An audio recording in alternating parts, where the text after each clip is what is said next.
Je vous invite à prendre votre Bible et à regarder avec moi dans l'épître de Paul aux Colossiens, une fois encore. Aujourd'hui, mon texte, c'est à partir du verset 12 jusqu'au verset 17. Colossiens 3, 12 à 17. Et je voudrais qu'on considère ensemble ce que c'est de revêtir Christ. Se revêtir de Christ. Je lis d'abord le passage, Colossiens chapitre 3, à partir du verset 12. Ainsi donc, comme des élus de Dieu, saints et bien-aimés, revêtez-vous d'entrailles de miséricorde, de bonté, d'humilité, de douceur, de patience.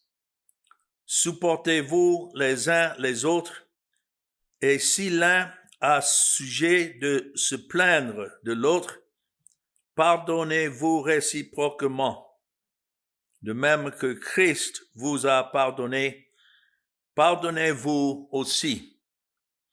Mais par-dessus toutes ces choses, revêtez-vous de la charité, qui est le lien de la perfection, et que la paix de Christ, à laquelle vous avez été appelés pour former un seul corps, règne dans vos cœurs, et soyez reconnaissants. Que la parole de Christ habite parmi vous abondamment. Instruisez-vous et exhortez-vous les uns les autres en toute sagesse, par des psaumes, par des hymnes, par des cantiques spirituels, chantant à Dieu dans vos cœurs sous l'inspiration de la grâce. Et quoi que vous fassiez en parole ou en œuvre, faites tout au nom du Seigneur Jésus, en rendant par lui des actions de grâce à Dieu le Père. Voilà des instructions que nous avons pour ceux qui appartiennent à Christ, de revêtir Christ. Dans cette partie de l'épître, nous arrivons à l'application pratique des glorieuses vérités déclarées précédemment. Après avoir exposé la mort et la résurrection du croyant avec Christ, cela dans les versets 1 à 11 que nous avons considérés la dernière fois, Paul nous exhorte maintenant non seulement à quitter le vieil homme, et le vieil homme s'agit d'Adam, c'est lui le plus vieux du monde, de ne plus nous considérer sous sa tutelle, mais à revêtir Christ, qui est le nouvel homme, et qui est venu pour établir son royaume et sauver et racheter, sanctifier, justifier ceux que le Père lui avait donnés même avant la fondation du monde. Mais ici, il ne s'agit pas d'une simple liste d'obligations morales. C'est comme ça, beaucoup lisent cela. Ils commencent avec numéro 1 et ça dit là, revêtez-vous d'entrailles de miséricorde. Donc, on note. Et aujourd'hui, on va pratiquer la miséricorde. 2, bonté. Voilà ça.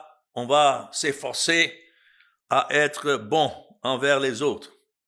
Ce n'est pas dans ce sens que Paul écrit ces choses. Mais si vous avez bien noté en lisant, ces caractéristiques sont les caractéristiques de Christ.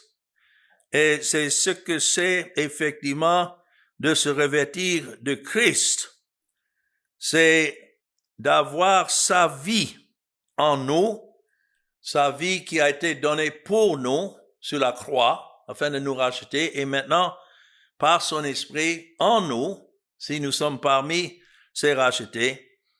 Et donc, sa vie se manifeste à travers nos vies selon sa grâce souveraine.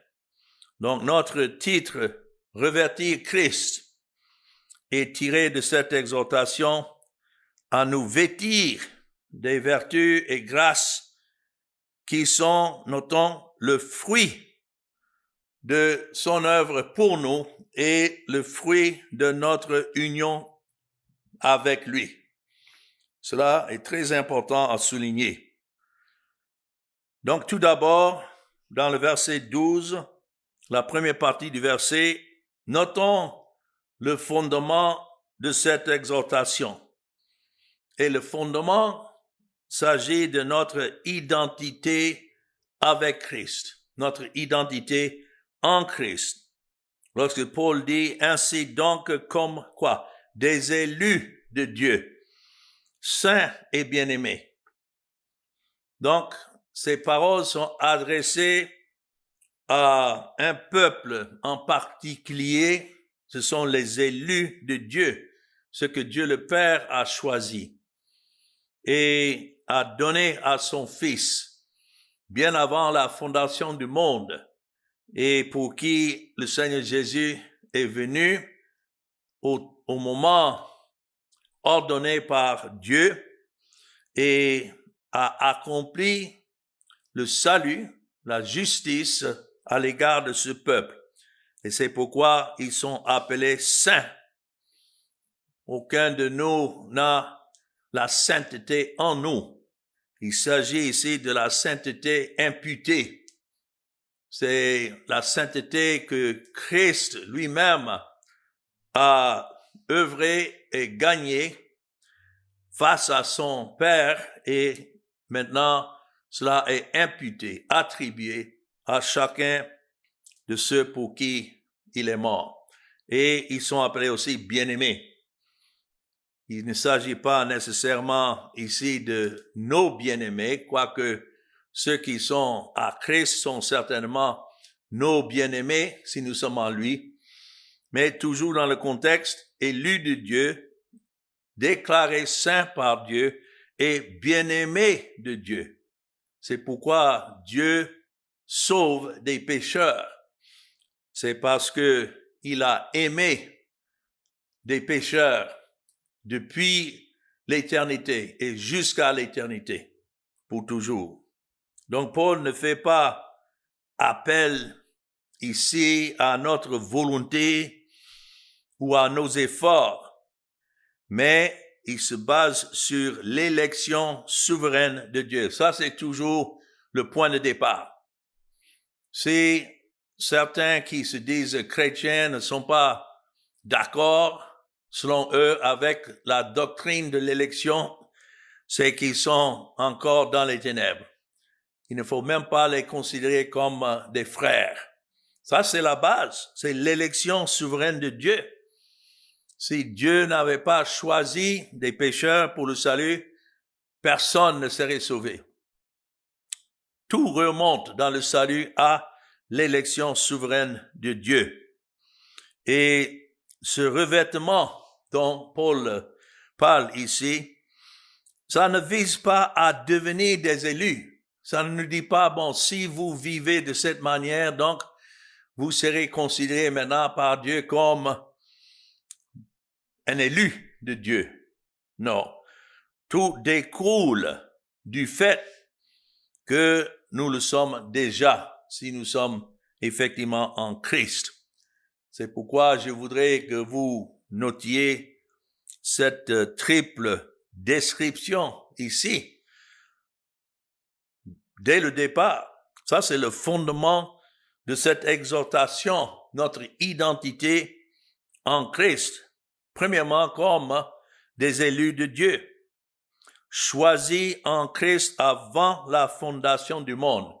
Ça ne dit pas choisis au moment où vous croyez. Et ici, je me base sur un verset dans Éphésiens chapitre 1, à partir du verset 3 et 4, c'est écrit, « Béni soit Dieu le Père de notre Seigneur Jésus-Christ qui nous a bénis de toutes sortes de bénédictions spirituelles dans les lieux célestes en Christ. » En lui, c'est-à-dire en Christ, Dieu nous a élus avant la fondation du monde pour que nous soyons saints et irrépréhensibles devant lui, nous ayant prédestinés dans son amour à être ses enfants d'adoption par Jésus-Christ selon le bon plaisir de sa volonté. Donc, ça c'est la première description de ceux qui sont en Christ. Ils sont les élus de Dieu. La deuxième description, ils sont appelés saints. Et ici, le mot saint, c'est le mot sanctifié. Il y a deux mots qu'on peut voir dans les Écritures, sanctifié ou bien justifié. Mais ici, c'est le mot sanctifié. C'est-à-dire mis à part par l'œuvre de Christ pour le salut, mais aussi par le Saint-Esprit. Tous ceux pour qui Christ est mort, au moment ordonné par Dieu, l'Esprit entre dans ceux-là et leur donne la vie, les yeux pour contempler Christ, des oreilles pour entendre sa voix, et ils sont mis à part à Christ dans leur expérience. Ils ont été déjà sanctifiés dans l'élection de la grâce de Dieu. Ils ont été déjà sanctifiés à la croix parce que Christ est mort pour eux, mais ils sont aussi sanctifiés, mis à part par le Saint-Esprit dans leur expérience. Et puis, la troisième description, bien-aimé. De savoir que rien ne peut nous séparer de l'amour de Dieu. Bien-aimé. Notons, ce n'est pas seulement aimer, mais bien-aimer. Aimer d'un amour éternel. Le prophète Jérémie a écrit à ce sujet dans Jérémie chapitre 31 et le verset 3. C'est ainsi que nous voyons que cette doctrine de l'amour éternel de Dieu n'est pas simplement une doctrine que nous trouvons dans le Nouveau Testament. C'est à travers toute la Bible. Et ici, dans Jérémie chapitre 31 et le verset 3, nous lisons de loin, « L'Éternel se montre à moi, et notons, je t'aime d'un amour éternel. C'est pourquoi je te conserve ma bonté. » Notons l'ordre là. Pourquoi Dieu est bon envers des pécheurs de son choix? C'est parce qu'il les a aimés d'un amour éternel. Ça, c'est difficile pour nous de comprendre parce que nous sommes des créatures qui sont liées par le temporaire, par le temps de nos corps. Nous ne pouvons même pas comprendre ce que c'est d'être depuis l'éternité à l'éternité. Mais voilà l'ordre de l'Évangile. Et cela est très important. C'est pourquoi j'ai commencé avec ce premier point, le fondement même de notre identité en Christ. Beaucoup se disent à Christ aujourd'hui, mais il faut remonter au fondement et leur demander, est-ce que vous croyez que c'est seulement ceux que Dieu a choisis qui sont en Christ? Et voilà, d'autres hésitent. Ils disent, non, mais Dieu veut bien que tous les êtres humains soient sauvés. Pauvre de Dieu, si tel est son désir, et effectivement, tous ne sont pas sauvés, qu'est-ce que cela dit au sujet de la volonté de Dieu? Ça minimise, ça démontre que Dieu, ce n'est même pas par sa volonté alors que des pécheurs sont sauvés. Mais cette identité précède le fruit la grâce précède ce que nous allons contempler maintenant par la suite. Nous ne revêtons pas ces vertus pour obtenir la faveur de Dieu. Là, il faut souligner. Mais, au contraire, parce que nous sommes déjà comblés de cette grâce en Christ. Vous ne voyez pas comment cela nous donne le repos. On peut s'asseoir tranquillement et soupirer et respirer tranquillement, sachant que cette œuvre de salut ne dépend pas de nous, mais c'est déjà accompli en Christ, selon la volonté de Dieu. Mais voyons le deuxième point de mon texte, ici dans Colossiens 3, et la dernière partie du verset 12 jusqu'au verset 14. Ce sont ce que j'appelle les vêtements de la grâce. Si quelqu'un veut savoir, mais comment est-ce que la grâce de Dieu se manifeste en ceux qui sont les objets de la grâce? Nous avons ici un exemple. Les vêtements de la grâce. Les vertus de Christ en nous. C'est ça qui est la grâce de Dieu. Et Paul énumère ici les vêtements spirituels qui ornent le croyant. Premièrement, il parle des entrailles de miséricorde. Ici, les miséricordes, les entrailles, c'est une manière de parler. C'est une compassion profonde et sincère, vraie, semblable au cœur de Christ envers les pécheurs. Comment est-ce que nous pouvons avoir des miséricordes envers d'autres pécheurs? C'est sachant la miséricorde que Christ a pour nous, qui sommes des pécheurs sauvés par sa grâce. Dans Matthieu chapitre 9 et le verset 36, nous avons cette expression au sujet de la miséricorde de Christ envers les pécheurs. C'est écrit ici dans le verset 35 de Matthieu 9.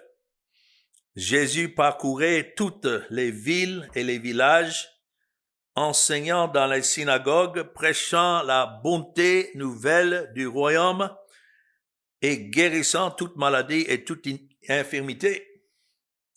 Notons, la guérison des miracles était le signe que son royaume était déjà établi. C'est ça qu'il est venu établir.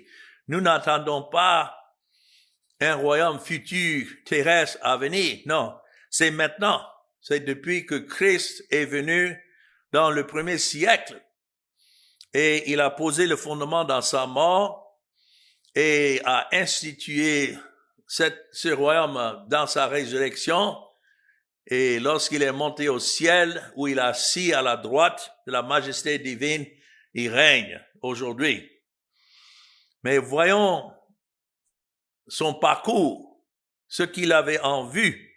C'est écrit le verset 36, voyant la foule, il fut, notons, ému de compassion pour elle. Certainement, il y avait parmi cette foule des brebis pour qui il est venu. Et c'est écrit parce qu'elle était languissante et abattue, comme des brebis qui n'ont point de berger. Voilà les entrailles de miséricorde. Lorsque l'Esprit de Christ est en nous, nous aurons la même compassion profonde envers d'autres qui sont des pécheurs, comprenant leur état, étant nous-mêmes des pécheurs. Puis deuxièmement, la bonté. Nous parcourons toujours ces vertus dans notre texte ici dans Colossiens chapitre 3. Et ici, la bonté s'agit de quoi? Ça, c'est la grâce encore douce et bienveillante.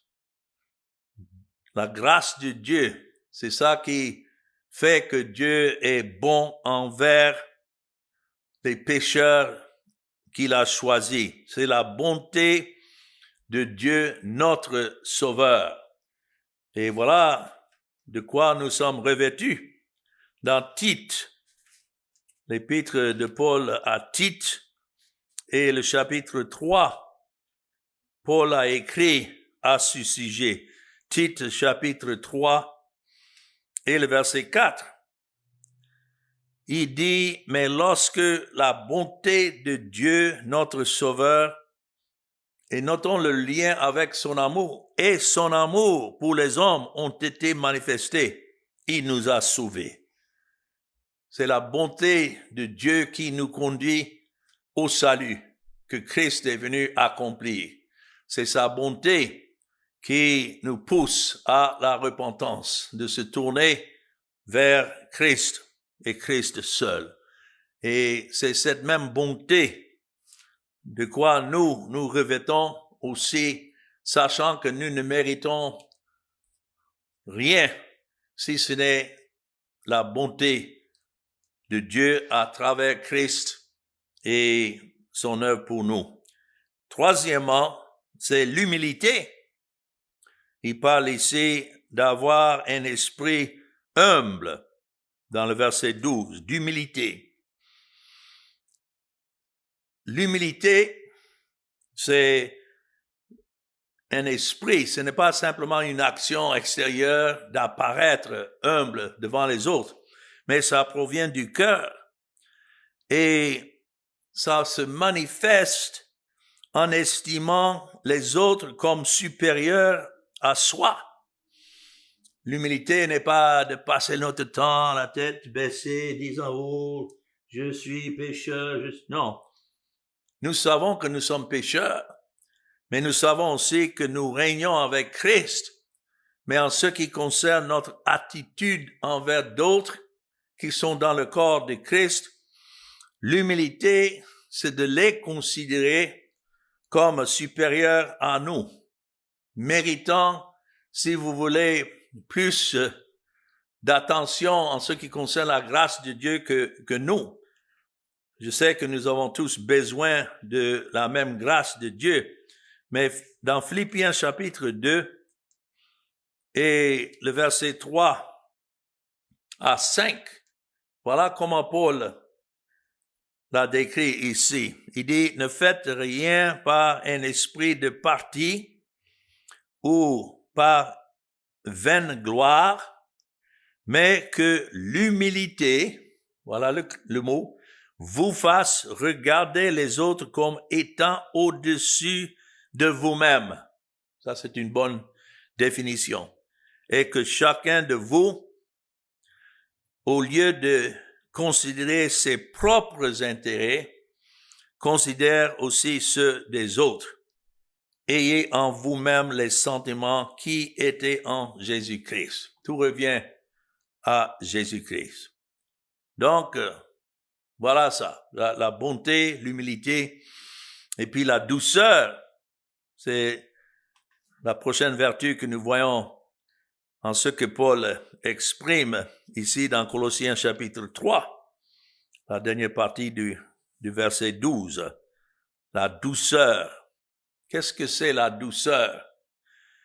C'est, je dirais, la force maîtrisée de ne pas réagir chaque fois que quelqu'un agit peut-être envers nous d'une manière qui nous met en colère, parce que nous avons cette chair qui est toujours en nous, mais que nous réagissons toujours dans la douceur, une force maîtrisée. Christ a dit, « Apprenez de moi, car je suis doux et humble de cœur. » Ça, c'est dans Matthieu chapitre 11, le verset 29. Encore, Christ est à l'origine de la douceur. Nous apprenons de lui. Nous regardons la manière qu'il a vécu sa vie face à beaucoup d'opposition. Mais en chaque cas, il n'a pas réagi, mais il s'est remis à son Père, qui était le juge. Et c'est ainsi qu'il exprimait, il démontrait la douceur à travers sa vie.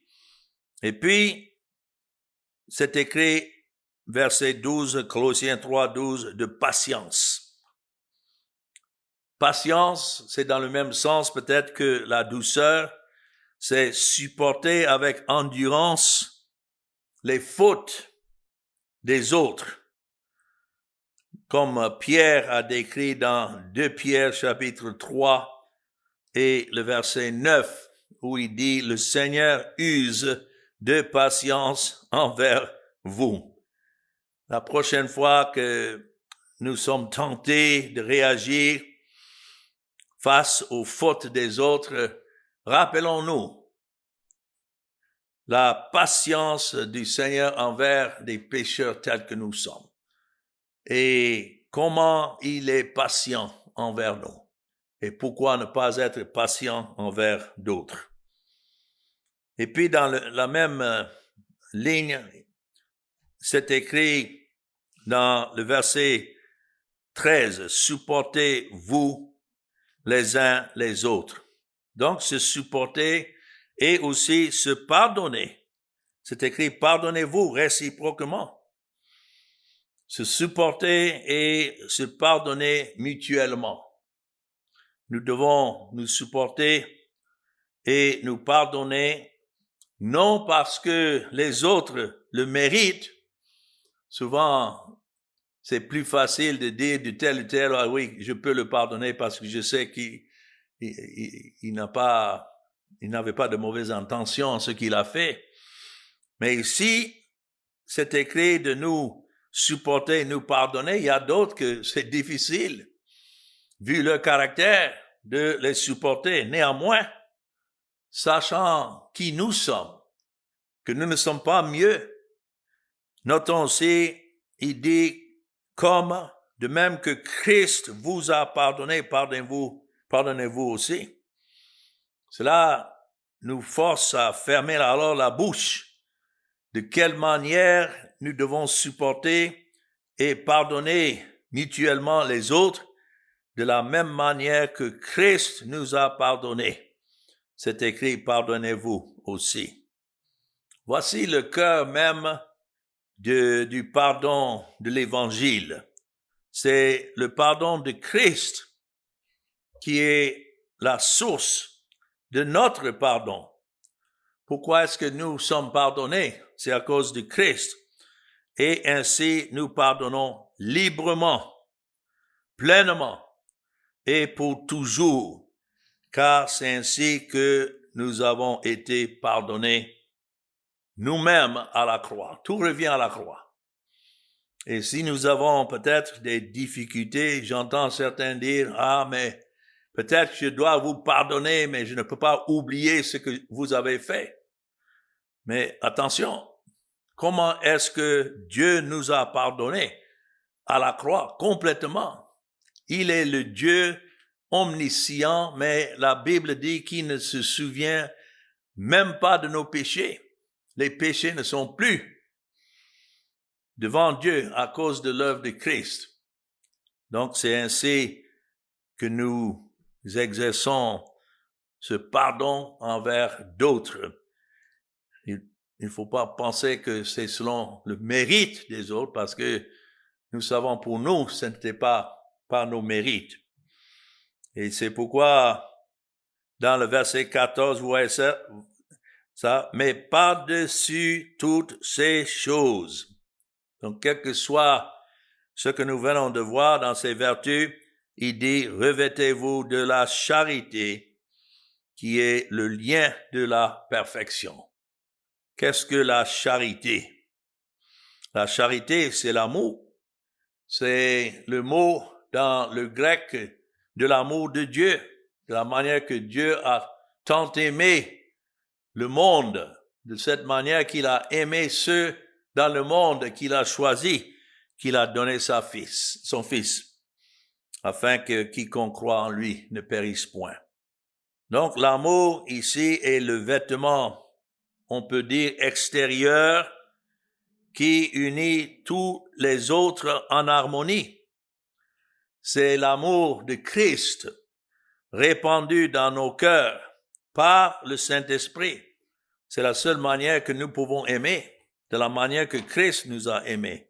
Ça, c'est clair dans Romains chapitre 5 et le verset 5. C'est écrit, « Or, l'espérance ne trompe point parce que l'amour de Dieu est répandu dans nos cœurs par le Saint-Esprit qui nous a été donné. » N'oublions pas que nous ne sommes pas abandonnés à cette chair de péché, mais c'est l'Esprit de Christ en nous qui règne et c'est lui qui produit à travers nous cet amour, cette charité et qui produit en même temps l'unité. Et quand ça parle ici de la perfection, qui est le lien de la perfection, ce mot signifie la maturité. Donc, nous vivons, nous agissons maintenant comme des hommes et des femmes mûrs à cause de Christ, et cela à l'image de Christ, qui est effectivement l'homme mûr, qui a tout accompli à l'égard de son peuple. Alors voilà des points au sujet du fruit de la grâce de Dieu manifestée à travers l'œuvre de Christ, les vêtements de la grâce, les vertus de Christ en nous.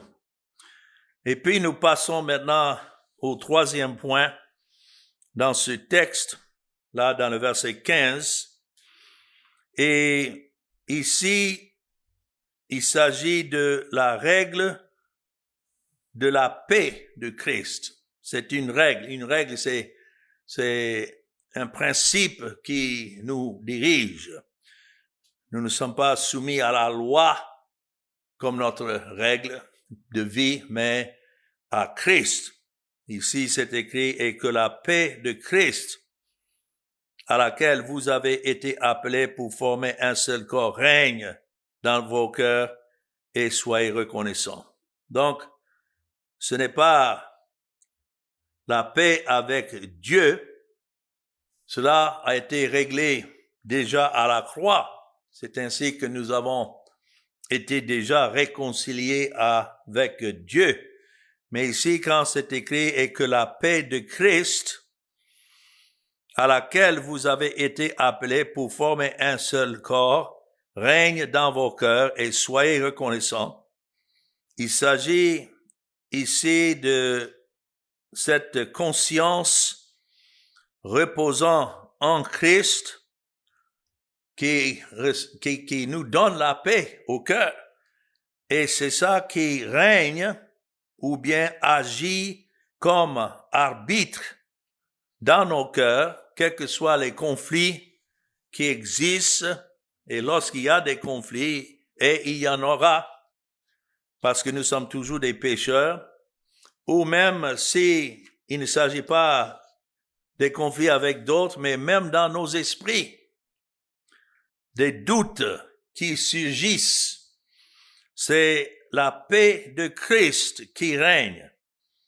Et c'est cette paix qui tranche l'affaire dans nos cœurs et qui nous donne cette paix.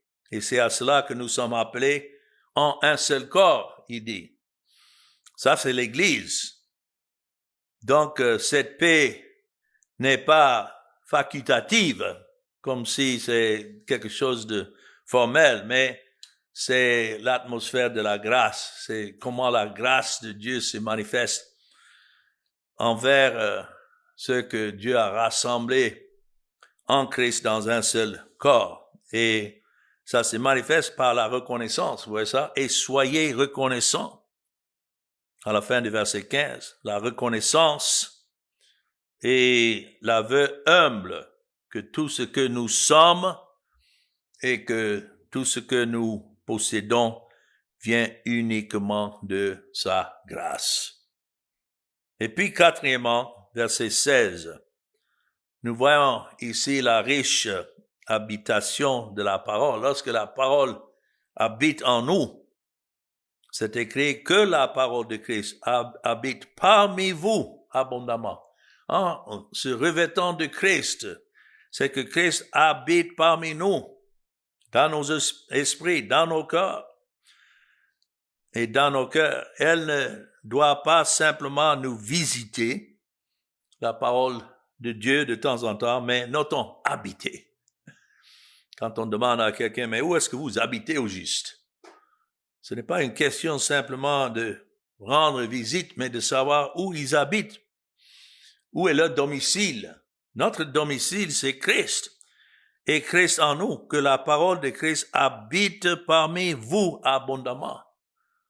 Cela veut dire que nous n'apprécions pas la parole de Dieu simplement lorsque nous venons nous asseoir pour écouter la parole prêchée, mais partout ailleurs où nous marchons, que cette parole de Christ habite parmi vous abondamment. Et donc, c'est ça le désir, la prière de Paul ici, que la parole qui est Christ, quand c'est écrit que la parole de Christ habite parmi vous, on peut dire que Christ habite parmi vous abondamment. Et c'est ainsi que nos vies, nos cœurs doivent être saturés dans nos cœurs et dans nos pensées par cette parole. C'est pourquoi nous nous réunissons maintenant. J'ai des gens qui me demandent, mais qui suit des enseignements de prédication ici aux États-Unis, c'est à 10 heures le matin, un vendredi. Ils disent, mais est-ce que les gens ne sont pas en train de travailler ou bien faire leurs courses et autre chose? Pourquoi à 10 heures le matin, les vendredis? Et je sais que pour vous, c'est plus tard. Pour d'autres, c'est déjà l'après-midi. Mais c'est ainsi que nous avons le désir que lorsque le Seigneur nous donne ces occasions, que sa parole habite parmi nous. Comment? Paul ici donne 3 manières que la parole habite parmi nous. Premièrement, il dit en vous enseignant et vous exhortant les uns les autres. Maintenant, je suis en train de prêcher, mais pour ceux qui sont sur Skype, qui suivent, ou peut-être même plus tard sur WhatsApp, ce sont des moyens que Dieu nous donne pour partager les enseignements que nous recevons et en même temps nous exhorter les uns les autres. C'est le but de la parole de Dieu, c'est d'être partagé parmi les saints. Si j'ai un morceau de pain et je ne vais pas simplement manger ça pour moi, je vais prendre une partie puis je vais vous donner le pain et vous allez partager aussi avec d'autres. C'est ainsi que la parole de Christ doit habiter parmi nous. Notons, abondamment. J'aime ça.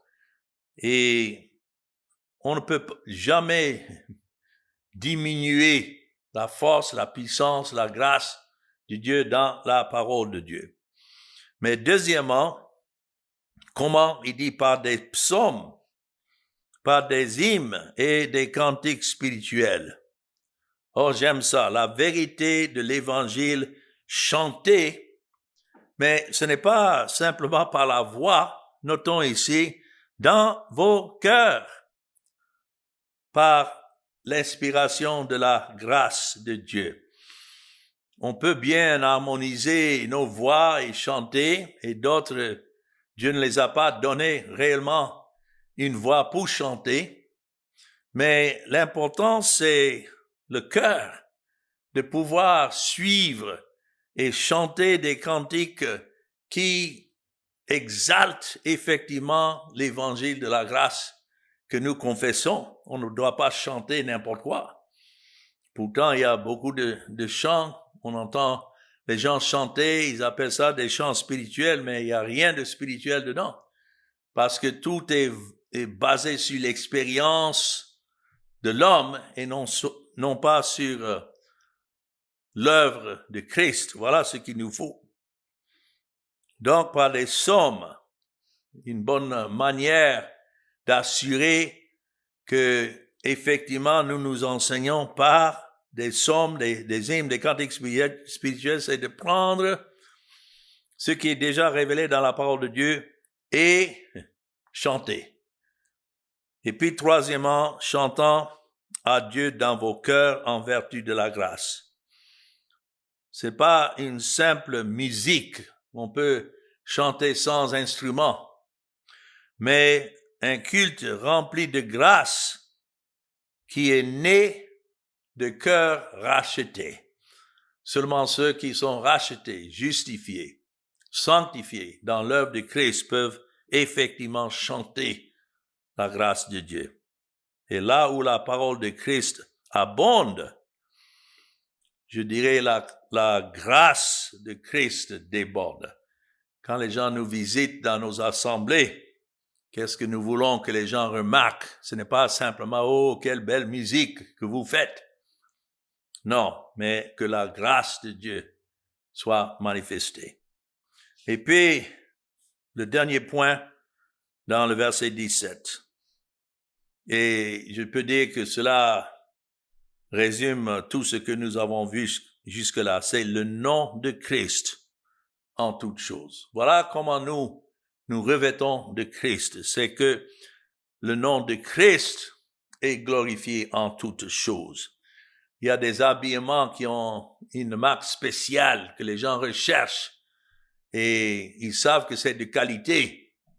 Mais nous ne pouvons pas avoir de vêtements avec plus de qualité que ces vêtements qui portent le nom de Christ. Il dit, et quoi que vous fassiez en parole ou bien en œuvre, faites tout au nom du Seigneur Jésus. Ça, c'est l'exhortation suprême, que ce soit dans nos paroles, que ce soit dans nos actions. Nous vivons comme ceux qui appartiennent à Christ et non pas au monde, et nous sommes ses représentants, et tout doit être fait en son nom. Ça, c'est sérieux. Que ce soit un témoignage que nous rendons en son nom signifie sous son autorité, avec son approbation et selon sa seigneurie. C'est-à-dire qu'il est souverain, mais tout en rendant grâce par lui à Dieu le Père. On ne peut pas rendre grâce en dehors de Christ, c'est toujours par lui que toute louange revient au Père, par le Fils qui s'est donné pour nous. Donc, en conclusion, revêtons-nous de Christ. Revêtir Christ, c'est manifester par l'Esprit ce qui est déjà vrai de nous en union avec lui. Ce n'est pas quelque chose que nous sommes en train de fabriquer, le vêtement. Non, c'est déjà fait. Nous ne faisons que prendre ce qui a déjà été fait par Christ. Ce n'est pas des œuvres pour obtenir le salut, mais les fruits de la grâce qui nous a déjà sauvés. Donc, souvenons-nous que cela provient du fait d'être élu, déjà saint, bien-aimé par la grâce pure et souveraine de Dieu, et du fait que nous sommes déjà pardonnés de tout péché. Donc, nous pouvons vivre librement et pleinement, éternellement dans cette joie, mais de se revêtir des miséricordes de Christ, sa bonté, l'humilité, patience, l'amour et la paix et l'adoration. Vivons comme ceux qui sont revêtus de cette justice de Christ, ornés de ses grâces, gouvernés par sa paix, habités par sa parole et glorifiant son nom en toutes choses. C'est pourquoi Paul a dit aussi dans Romains chapitre 13 et le verset 14, « Mais revêtez-vous du Seigneur Jésus-Christ et n'ayez pas soin de la chair pour en satisfaire les convoitises. » Que le Seigneur bénisse ce que nous venons d'entendre. Amen.